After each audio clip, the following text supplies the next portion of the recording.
Halo RBRS, apa kabar teman-teman? Teman-teman, kali ini saya mau sharing film Pain Hustlers. Indonesia artinya penipu sakit.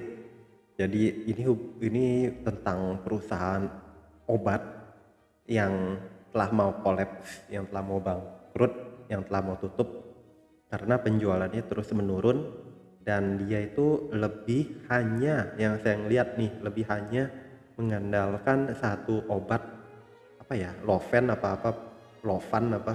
pokoknya obat untuk mengatasi sakit kanker. Dia pendirinya itu pemilik pendirinya itu yakin bahwa obat ini ampuh bermanfaat. Jadi akan meredakan, menyembuhkan, menghilangkan sakit akibat kanker secepat-cepatnya aja berapa menit kayak gitu. Sedangkan kompetitor lain itu lebih lama jedanya. Saya nggak tahu kenapa dia penjualan itu agak menurun. Tapi yang saya liatin itu karena penjualan itu kurang bagus, jadi tim di kantornya itu jadi menurun. Kemudian untuk apa, itu harus banyak orang, ada bagian-bagiannya, ada bagian yang menangani promosi, ada yang bagian menangani agen-agen ininya, marketingnya, kayak gitu. Jadi betul-betul ini minim banget di kantor.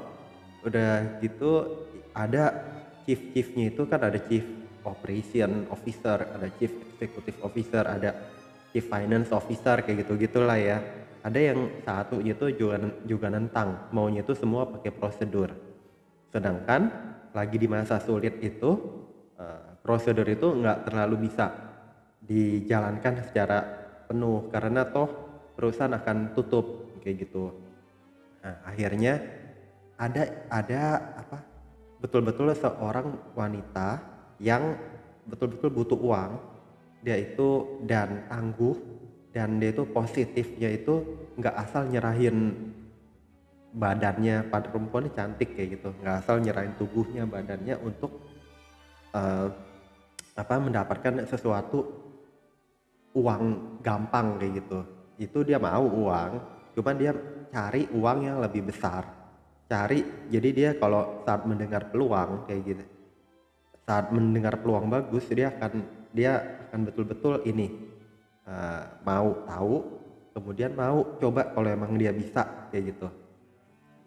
Ditambah anaknya dia sedang sakitnya itu yang eh, kambuhnya itu bisa tiba-tiba kejang, apa ya, seperti epilepsi kejang, seperti asma kayak gitu-gitu.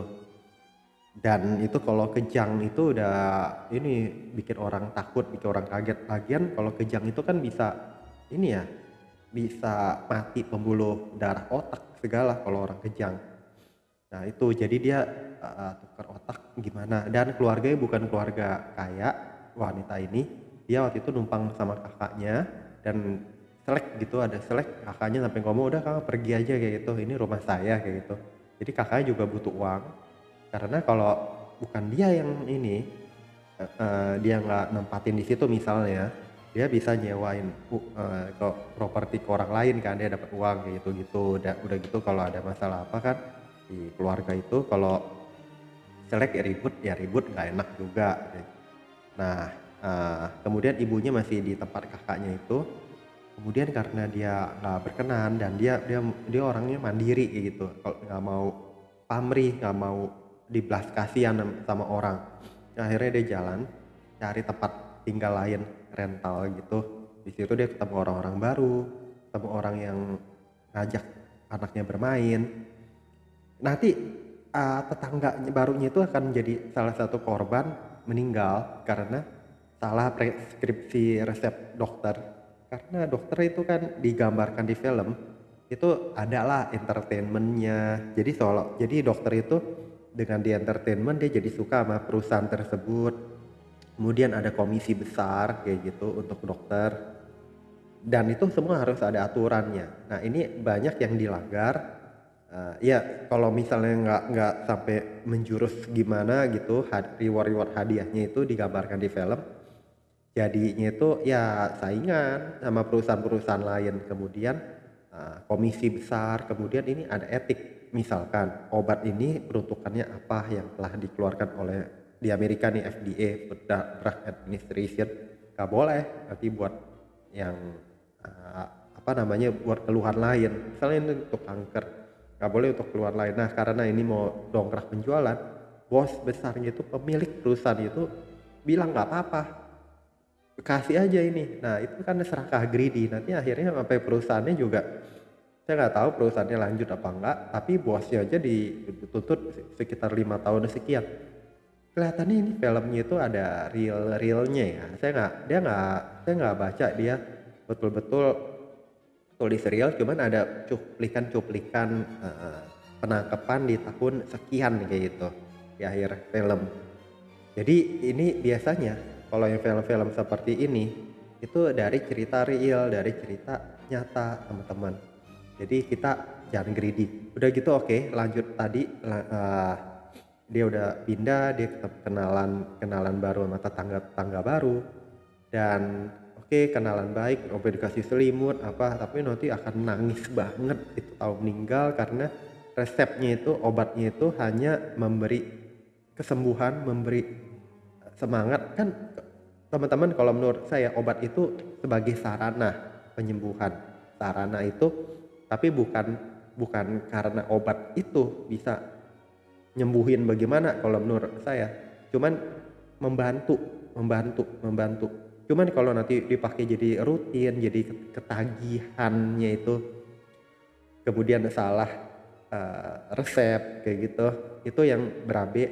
Kemudian hati-hati ya, kalau menurut saya obat itu kan mempengaruhi badan. Jadi kalau menurut saya lebih baik yang obat natural, atau enggak ngambil obat tapi obat herbal yang natural. Kalau obat, kalau menurut saya obat itu kalau apa ya, ya jadi jangan sampai ketergantungan deh, jangan sampai badan kita itu oh merasa baik-baik saja. Obat itu kan mempengaruhi badan agar menjadi baik, dan tubuh bisa saja merespon menjadi baik, ya menjadi baik, menjadi respon menjadi baik. Tapi kalau keadaan tubuhnya itu realnya itu sebenarnya ada masalah, responnya menjadi baik. Jadi kitanya harus sadar, nggak boleh tergantung obat tersebut. Kita tetap harus minum serat misalnya, atau menjaga kesehatan. Nggak boleh terus-terusan itu, karena kita jadi nggak tahu. Misalnya kita ada kanker, tapi obat itu membuat kita nggak merasakan kanker tersebut, bagus seperti anestesi gitu kan, suntik. Tapi kalau terus-terusan kita nggak tahu, nanti tahu-tahu misalnya mati mendadak kayak gitu. Jadi apa ya? eh, yang disalahin itu, oh kok seolah-olah sembuh tapi tahu-tahu mati, meninggal, atau enggak mempercepat kematian karena eh, tubuh kok seolah-olah terus bagus bagus bagus bagus bagus, tapi kenyataannya itu jelek jelek jelek jelek jelek jelek, dan karena apa ya, karena itunya kelihatannya bagus tapi di dalamnya itu sebenarnya makin busuk, misalnya dalam badan itu masih makin busuk, tapi kok terasa kelihatannya itu nanti tahu-tahu nih digambarkan di film, nanti dia seperti melayang sendiri, seperti halusinasi sendiri, seperti ngeliat kacau, nggak bisa berpikir. Jadi obat nutup yang satu, over over over, tahu-tahu sebenarnya itu ngurangin apa, menghancurkan badan, membuat bagian-bagian badan lemah, pikiran lemah, membuat banyak organ dalam lain juga jadi kacau karena misalnya ya harusnya emang harus metode-metode lain gitu, cuman misalnya badan dikuasai suatu obat gitu teman-teman. Jadi ya gitulah, kita hati-hati sama obat dan harus sesuai peruntukan, sesuai resep, harus dokter yang betul-betul kompeten, dokter yang betul-betul nggak ada korupsi, kolusi, nepotisme. Dan sebetulnya dari customer, dari pasien sendiri harus tahu, harus sadar bahwa dia juga harus jaga diri, harus tahu benar gak sih seperti gini terus. Kemudian obat itu nggak murah, jadi harus betul-betul yakin apa namanya, orang kan berani bayar mahal untuk sembuh. Tapi kalau, ya namanya itu akan dijaga oleh hukum. Kalau misalnya itu nggak sesuai peruntukannya malah jadi, mengeruk mengeruk keuntungan. Jadi maksudnya jadi seperti ambil kejahatan gitu, kejahatan melalui obat. Ada misalnya ada yang orang melakukan kejahatan dari pencurian yang terang-terangan curi mobil kayak gitu kan. Tapi kalau misalnya orang, misal korupsi, kolusi, nepotisme gitu di bidang obat, itu juga misalnya dianggap melanggar. Di film digambarin nggak boleh begitu, harus fair. Prinsip perdagangan, anti monopoli kayak gitu-gitu macem-macem lah. Ya udah jadi semua pihak stakeholder sebetulnya harus punya kesadaran bahwa harus bertindak adil dan masyarakat tidak boleh dirugikan, masyarakat harus sesuai peruntukannya. Jadi masyarakat harus harus apa benar positif dia sembuh, tapi harus sadar keadaan dirinya dia itu sebetulnya bagaimana posisi penyakitnya. Jangan ketipu karena obatnya itu membuat ini, tapi nyata organ dalamnya misal hancur sebetulnya. Tapi orang jadi nggak bisa persiapan apapun, orang jadi gampang malah memperpendek umur, malah banyak menghancurkan organ lain, malah cepat hancur, malah obatnya itu jadi nggak bisa apa, obat itu seperti monopoli keadaan badan itu yang jangan. Ya, kecuali betul-betul obat orangnya sudah parah. Tapi kalau misalnya orang itu, masih banyak metode-metode lain yang harus dijalankan, tapi itu yang nggak diingini. Seperti toh kok kelihatannya obat ini yang bikin ini sembuh banget, nyata itu seperti monopoli segala kan, tuh nggak boleh kayak gitu. Jadi harus ya sesuai peruntukan, ada kadar yang harus diberikan. Kalau melebihi itu, respon tubuhnya tuh jadi yang saya tangkap di film itu jadi seperti, oh ya iya, nggak boleh jadi nggak seimbang, malah malah bisa menyebabkan kematian lebih cepat, bisa malah harusnya bisa jangka panjang, bisa badan ini cuman karena obat terus di luar takaran apa kayak gitu-gitu. Makanya harus ini kan, harus, dokter, sertifikasi, harus apoteker, harus apotek yang bisa ngelihat resep obat. Kalau itu sembarangan malah obat itu malah bisa destruktif kalau saya lihat gambaran kayak gitu. Jadi kita hati-hati sama obat juga, jangan. Dan ya stakeholder perusahaan juga nggak boleh sembarangan asal KKN, korupsi, kolusi, nepotisme kayak gitu-gitulah. Jadi, ngaco pemberian obatnya, pemberian resepnya ngaco, itu yang nggak dimaui oleh penegak hukum kayak gitu.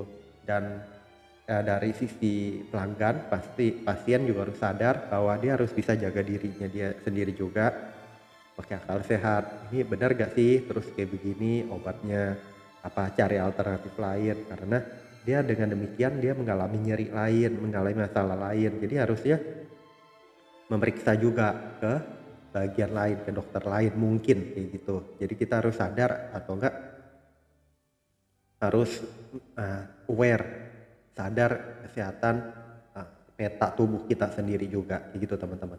Kemudian, gini, itu karena serakah, perusahaan kompetitor pun karena genjot ini tangkep, karena di luar peruntukan dari obat itu. Nah ini udah tahu begitu marketingnya, dia udah sampaikan ke bos besarnya, "Wah nggak bisa bos, kayak begini tuh ada kompetitor lain." Ya udah biarin, hajar aja. Dan bosnya itu cuci tangannya itu pinter, dia nggak mau pakai email, dia nggak mau pakai apa, jadi komunikasi itu lewat beberapa pihak, beberapa petingginya. Kemudian dia juga paling cuma ngelingkarin, kasih inisial di tanda tangannya dia di kertas, kemudian cuma satu lembar, dan itu yang harus dipakai untuk pengeluaran uang misalnya di accounting perusahaan kayak gitu-gitu. Jadi kali satu itu seperti nothing gitu ya, hanya bisa dikenal oleh orang yang tahu, oh ini inisial bos ini, eh, ada kode-kode tertentu kayak gitu. Dan nanti waktu pengeluaran uang nanti dicocokin nih, mungkin dia, eh, antara antara yang dia tanda tangan, antara inisial dia dengan yang harus dikeluarkan accounting harus sama. Kalau nggak nanti accountingnya juga inilah menyalahi aturan perusahaan kayak gitu-gitu. Jadi dia mau bebas dari hukum.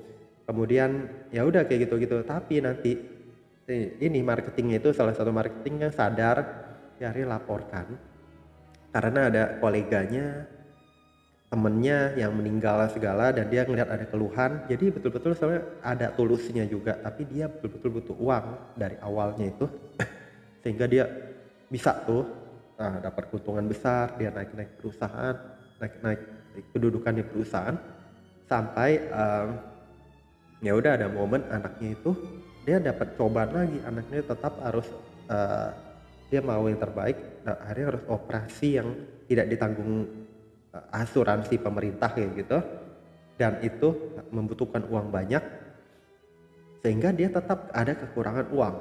Ya bayangin teman-teman, jadi hidup itu nggak selalu ABC, nggak selalu, oh orang yang sudah kaya bisa nutup semuanya, enggak. Belum tentu. Jadi orang yang sudah kaya pun nanti ada masalah lagi, masalah lagi, masalah. Semua hidup itu penuh masalah.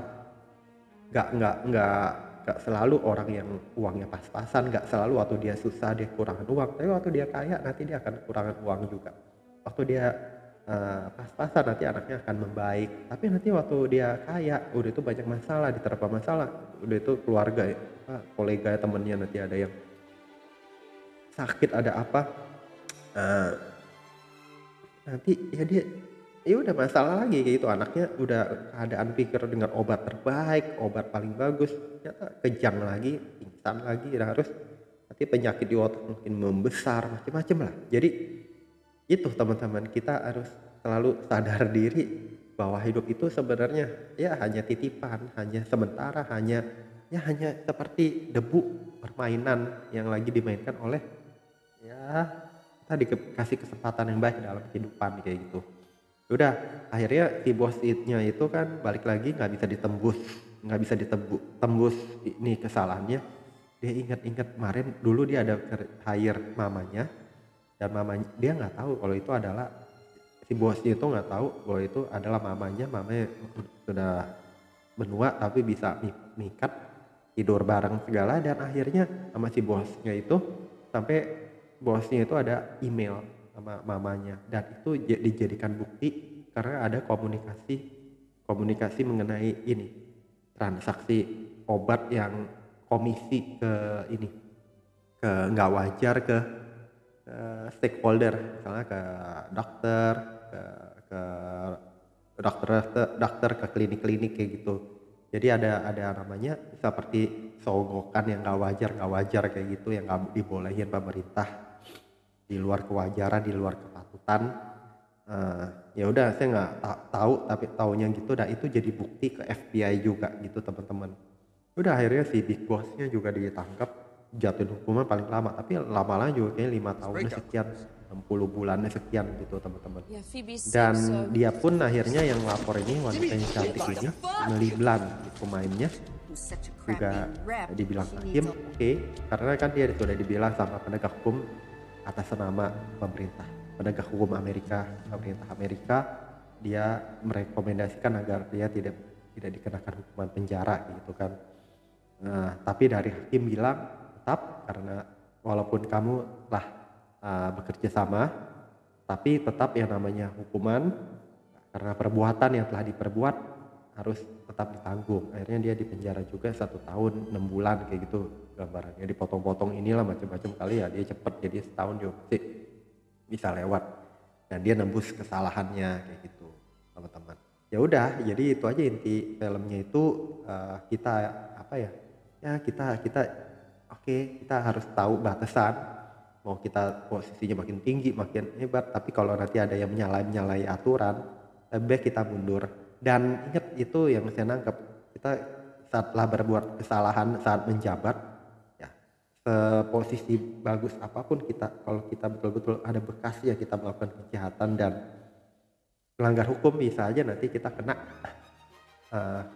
ini namanya kena hukuman. Lebih baik nanti jujur, makanya nanti ada yang rekan dari petingginya itu juga keluarkan karena ketahuan kerekam, nanti dia karena itu buat pegangan dia kalau dia berurusan sama hukum kayak gitu. Dia pun ngambil bukti yang tanda tangan oleh bosnya itu, akhirnya dia temennya juga curiga, nih kenapa kok nggak ikutan meeting apa, akhirnya dia cepet-cepet periksa apa yang hilang kayak gitu, ketahuan diambil. Ada cari cara lewat jalur email mamanya yang telah dikeluarkan oleh bosnya karena dibilang nggak boleh tuh kan, orang ibu anak kayak gitu langsung satu perusahaan, benar, karena hubungannya dengan kerahasiaan kayak gitu-gitu. Apalagi dia bisa tidur sama bosnya segala, itu rahasianya kebuka semua. Kalau kalau bosnya itu tujuannya dia nggak mau sampai kedoknya kebuka, suruh keluarin emaknya, cuma nanti emaknya itu selamat dong. Namanya nyimpan berapa waktu kemudian jadi bisa makan tuan. Karena anaknya juga ya ini emang bosnya yang perintahin jual We obat recommend ya, no imprisonment. bukan untuk To peruntukannya, send an tidak important apa, message genjot to people in a penjualan. Jadi position to makin aneh stand up makin aneh makin and do aneh, the nggak right ada thing. kurang bersyukur. Padahal ya kalau bersyukur ada batasnya, hidup normal, ciptain produk lain, dan ya bisa dong. Atau enggak kalau misalnya perlu ya biasa aja perjalanan perusahaannya kayak gitu, selama emang dia belum ciptain produk lain. Tapi enggak, ini greedy misalnya mau lebih-lebih dari dengan dengan modal sekecil-kecilnya, bener lah. Tapi kalau terlalu rakus bisa hancur juga, hancuran di depan mata kalau kita rakus, kalau kita nggak peduli sama orang, kita licik, kita nggak peduli pendapat orang, kita jadi nggak melakukan kejahatan ke orang lain, buat orang kematian segala karena dampak keserakahan kita, karena kita melakukan prosedur yang salah, karena kita misal memberi obat yang salah, memberi obat di luar peruntukan kayak gitu-gitu, hanya demi mengeruk keuntungan yang lebih besar. Itu aja yang saya mau share teman-teman. Semoga kita selalu bisa berbuat baik dan kita diberkati Tuhan. Sampai jumpa di video-video saya berikutnya. Bye bye teman-teman.